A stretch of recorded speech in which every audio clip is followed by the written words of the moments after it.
These are 10 ways to start taking control of you. At first glance, it would seem that positive thinking and attention deficit disorder (ADD) have nothing to do with one another. But many of us with ADD develop negative thinking patterns because we become frustrated by our challenges and frequent feelings of being overwhelmed.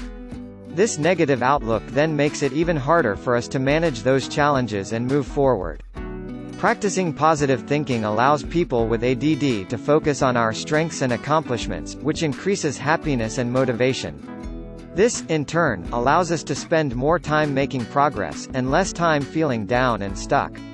The following tips provide practical suggestions that you can use to help you shift into more positive thinking patterns. 1. Take good care of yourself. It's much easier to be positive when you are eating well, exercising, and getting enough rest. 2. Remind yourself of the things you are grateful for. Stresses and challenges don't seem quite as bad when you are constantly reminding yourself of the things that are right in life. Taking just 60 seconds a day to stop and appreciate the good things will make a huge difference.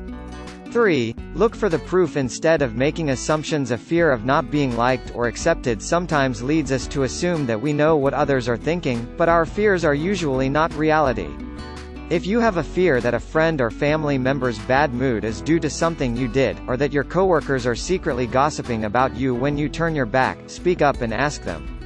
Don't waste time worrying that you did something wrong unless you have proof that there is something to worry about. 4. Refrain from using absolutes. Have you ever told a partner, "You're always late," or complained to a friend, "You never call me"? Thinking and speaking in absolutes like always and never makes the situation seem worse than it is, and programs your brain into believing that certain people are incapable of delivering. 5. Detach from negative thoughts. Your thoughts can't hold any power over you if you don't judge them. If you notice yourself having a negative thought, detach from it, witness it, and don't follow it. 6. Squash the ants. In his book Change Your Brain, Change Your Life, Dr. Daniel Amen talks about ants, automatic negative thoughts. These are the bad thoughts that are usually reactionary, like "those people are laughing, they must be talking about me," or "the boss wants to see me. It must be bad." When you notice these thoughts, realize that they are nothing more than ants and squash them. 7. Practice lovin', touchin' and squeezin' your friends and family. You don't have to be an expert to know the benefits of a good hug. Positive physical contact with friends, loved ones, and even pets, is an instant pick-me-up. One research study on this subject had a waitress touch some of her customers on the arm as she handed them their checks. She received higher tips from these customers than from the ones she didn't touch. 8. Increase your social activity. By increasing social activity, you decrease loneliness. Surround yourself with healthy, happy people, and their positive energy will affect you in a positive way.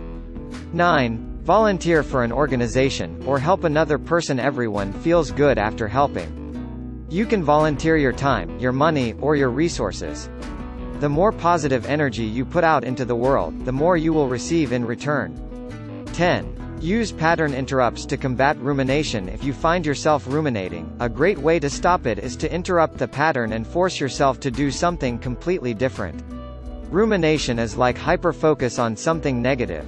It's never productive because it's not rational or solution-oriented, it's just excessive worry.